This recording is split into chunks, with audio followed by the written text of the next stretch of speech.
Well,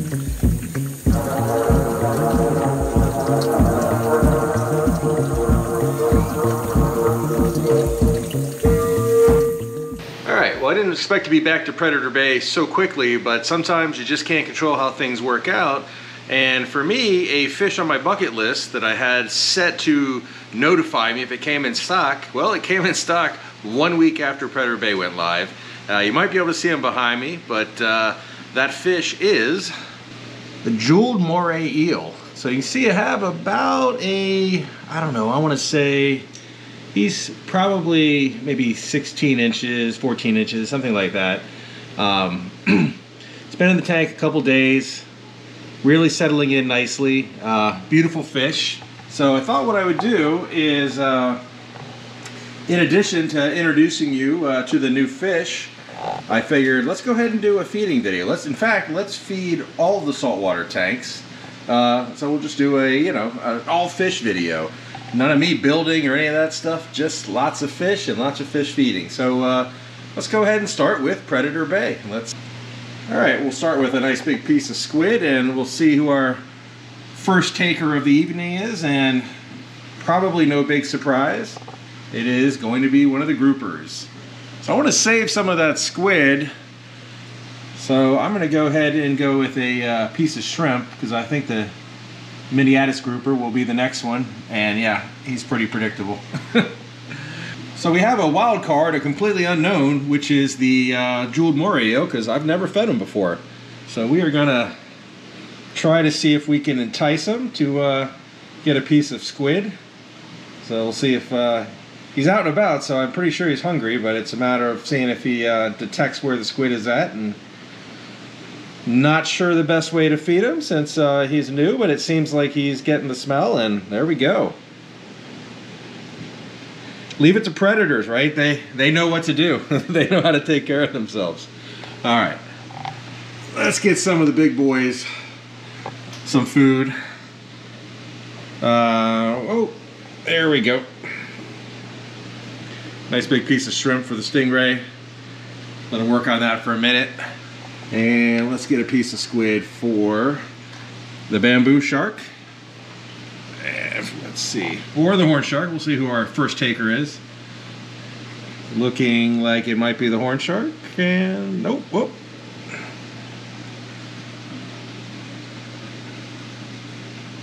You gotta love the sharks. They always get right to the food, and then they turn right away. All right, well, he just woofed that down really fast. And I see the moray eel is back for more, so let's go ahead and get another piece of shrimp. And it looks like they're all going to go for it, but we'll see if I can get it to the moray eel here. And there we go. Yeah, definitely. So this is, moray eel came actually 1 day ago, so this is essentially 48 hours. So as you can see, the moray eel came in from Live Aquaria, the diver's den, and he's been doing great ever since I put him in. He's been curious, inquisitive, moving around the tank. As you can see, feeding aggressively, coming out, smelling the food. So that's all excellent, doing great. Also, too, just while we're on Predator Bay, I did add in some of that other rock, sort of a little more natural look there. Try to get some more caves. I try to adjust a little bit of the rock around to create some more eel-friendly caves. Well, and bamboo shark-friendly caves, saying hello from his perch. And then also over here, went ahead and added more rock to this structure here, kind of a top cave and also a little more normal. And over on the other side of Predator Bay, added in 3 pieces of rock here to create a little bit more rounded natural structure. Another smaller cave here, that maybe the eel would like, or the groupers. And I think that is it for adjustments on the rock, but just, more live rock and a little bit more natural look. Obviously, it's all got to grow in before it looks really good, but I think it's a good start. Definitely a good start. Man, I don't know about you guys, but that eel is really cool. I like that guy a lot. I like that size, too. That's so the jeweled moray eel is going to get about 2 feet in length.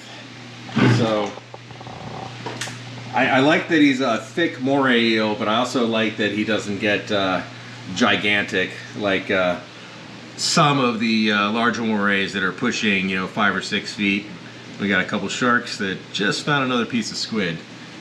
I think what I'm going to go ahead and do is I'm just going to go ahead and broadcast feed the rest of this food. So we're just going to put it in right here and kick back, and we'll just see who our takers are. Looks like Miniatus might grab another piece. Not sure if he's ready or not yet. And definitely not worried about any of the pieces down on the ground. These guys they're predators, and they are really good at tracking down any food that's on the substrate. The ray and the sharks are obviously the masters at the cleanup game. So in the wild, that's a large part of their diet, where they're not eating crustaceans. They're cleaning up any dead fish or sick fish. Like I don't know if he'll eat all those, but the ray just jumped on probably about 3 or 4 pieces. Yeah, he's popped a couple of them out, but he'll chow down. And these groupers are surprising too. I mean, they take some second to get that first piece down, but they'll go right back out and grab another large piece. They are definitely strong feeders, and they're not shy about going back for seconds. So I know he's sitting here eyeballing another piece, and I wouldn't be surprised if he's out there grabbing it in no time.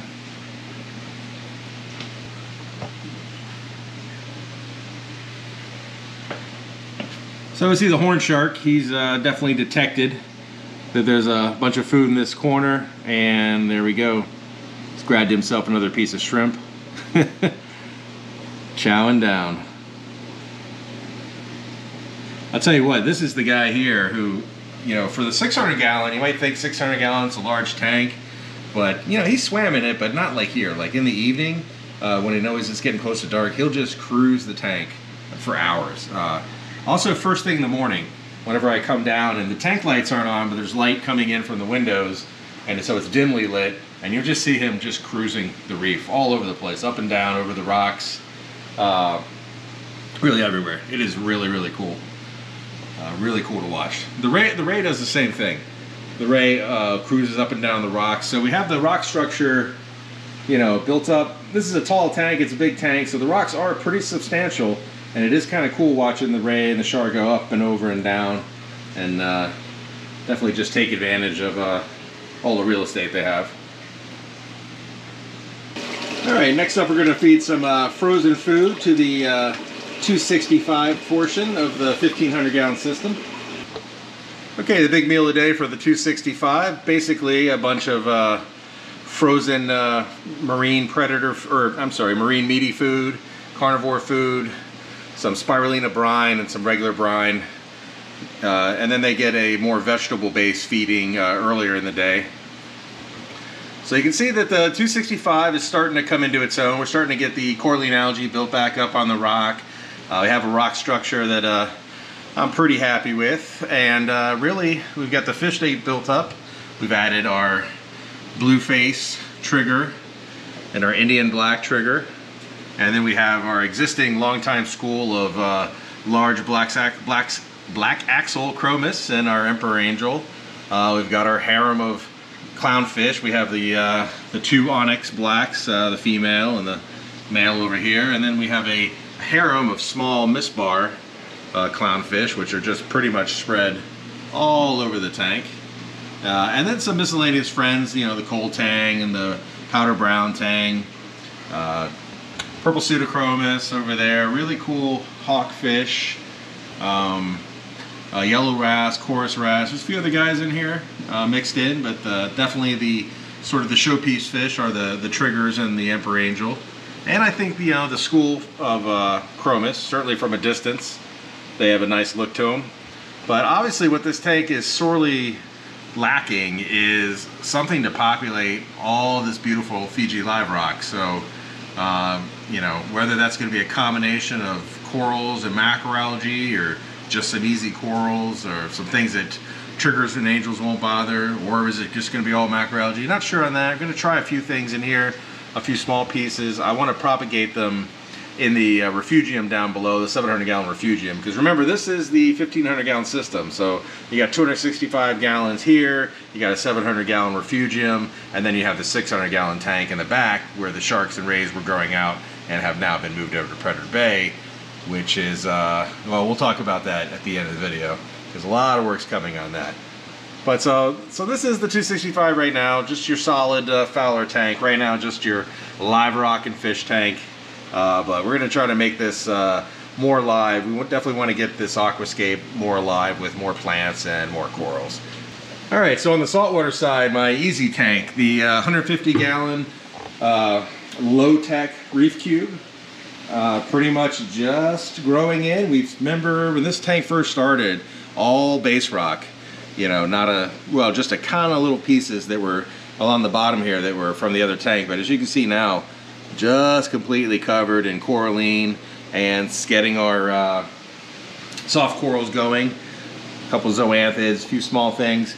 And we do have the complete fish stock in here. So it's been a little bit on hold. Obviously, I've been a little busy with Predator Bay and the big plumbing project for the 3,000 gallon, but that's kind of good. Just gives this tank time to settle in and get rock solid.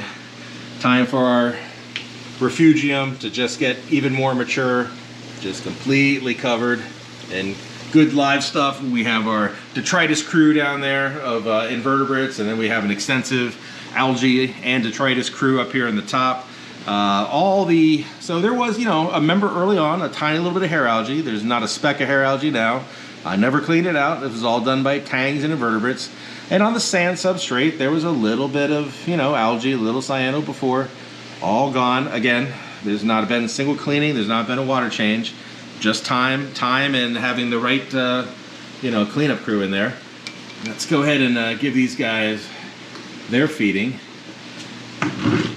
So also, just like the 265, these guys tend to get more of a herbivore formula in the morning, and then the meatier formula in the evening. So this is actually the same foods that we just fed to the 265, just a mix of spirulina brine, regular brine, and a prime reef, kind of frozen, more of a meaty based prime reef. In the morning they get a vegetable prime reef, vegetable flake, and if I'm going to a couple days a week, I'll put in the clip with the seaweed on it for the tangs. But for a while I wasn't giving them anything extra in terms of seaweed because I wanted them to really, you know, pick the rock clean, which they have now done, and now they've just been maintaining. A lot of people call tangs utility fish, and that's pretty fair to do that because they spend all day picking at the rock, getting any algae as it starts to grow. They're not, you know, they're not great for if you have like long, hairy string algae. They're not going to knock that down really. But if you have a tank that's, you know, got some balance to it, and you have just a little bit of algae growing on the rock as it starts off, they're awesome at keeping that from getting started and growing to be that big long string algae. So very good. Remember at this tank, you know, at the beginning when it was a little out of control, it was obviously a new tank, and it was also the cleaning crew has to be brought up in sections. So now we've had the full cleaning crew in here. Both the refugium sump has its own cleaning crew size for the size of the refugium sump. So basically 40 gallons of cleaning crew in the refugium, and then 150 gallons of cleaning crew up here in the main display tank. So it took a little while to build that all up, but remember, if you saw the 4-month update video on this a little while back, you can see just a month later from that, maybe at the most 6 weeks, but I don't even think it's been that long, what a huge difference it makes. Just that timing. That first 6 months on a reef tank is just critical. Even when you're moving over rock from an existing system, it just takes time for that bacteria to colonize all of the rock and all of the sand, and just for the system to dial in. I know I always say that, dialing it in, but that's what it's about with when you're trying to create an ecosystem, is creating a level of balance where, you know, the system can run itself.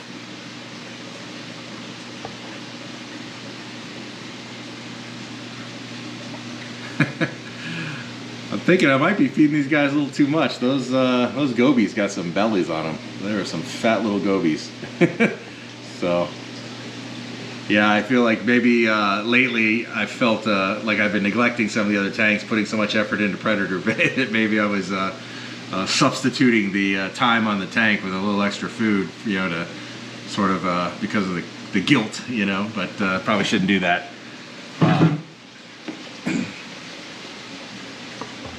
It's funny, these Fiji Barbieri clowns, so for the longest time they were hanging out together, inseparable. Now they've switched. One of them is in the back of the reef here all the time, and the other one is always over on the opposite front side of the reef.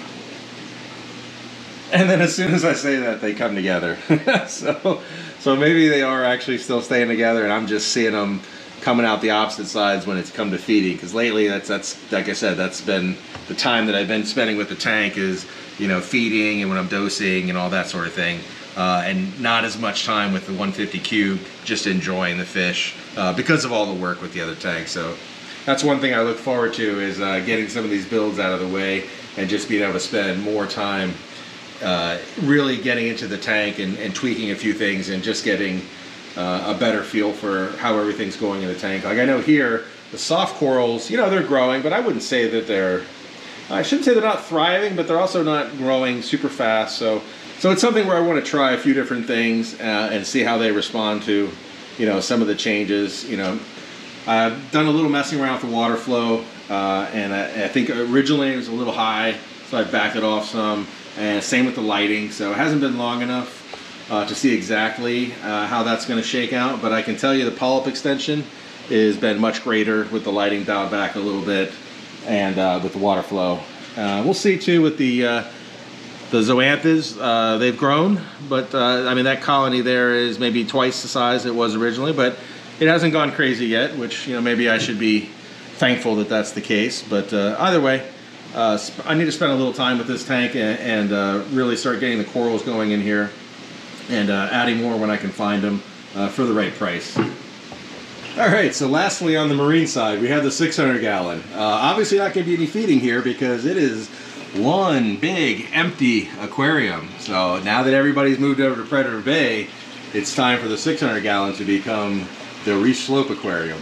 So I have some rock here, and I have started working out here. I got the old Marco 400, which is like a cement to basically connect the rock together, and I'm just starting to formulate some sort of base pieces. That is just a really rough draft there, just sort of getting a feel. But I have more rock coming, and actually tomorrow, a lot more rock. So this is just a fraction of what it's going to take for the 600 gallon. Let me show you the top down.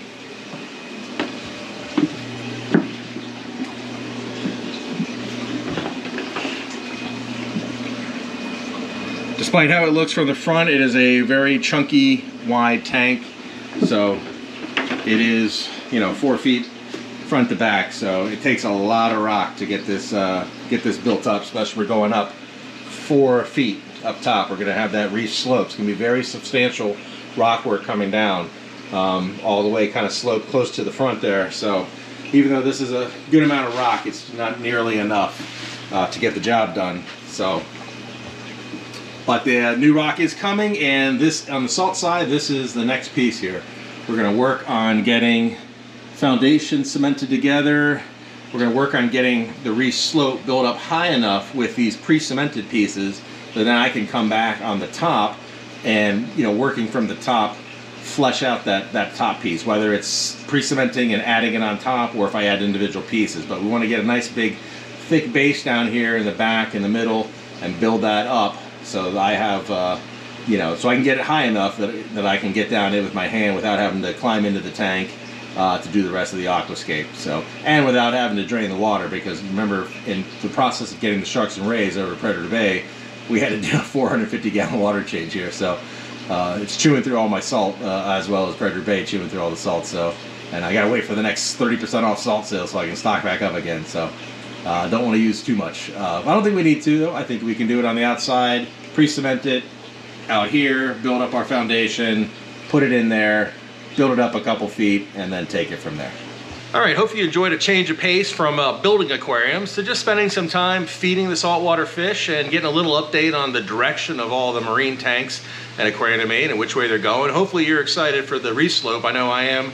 I think it's going to be a massive aquascape and it's going to have really cool fish. We're talking large angels, multiple large angels, multiple large tangs, and then everything to complement those big fish. So, you know, bigger reef fish that you can't see, you don't see comfortably in a lot of aquariums until you get to something that's like 600 gallons. So hopefully it'll be the equivalent of how Predator Bay is to sharks. This will be to those larger angels and tanks where they can really swim around, have some serious room, and have a nice natural, you know, life in there, and not just be crowded like in a smaller tank, like a 150 or something like that, that sometimes you see people put those kind of large fish into.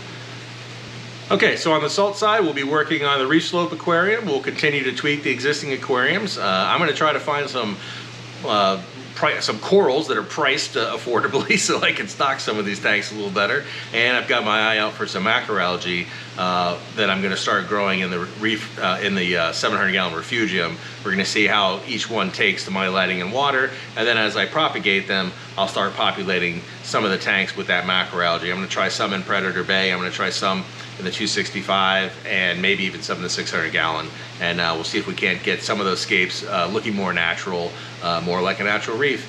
And I know I keep saying it, I have been working on the 3,000-gallon. There is a big video coming on that pretty soon. It's a big tank, it's a big project, and obviously I want to get it far enough along to have something good to show you guys. All right, thanks for watching.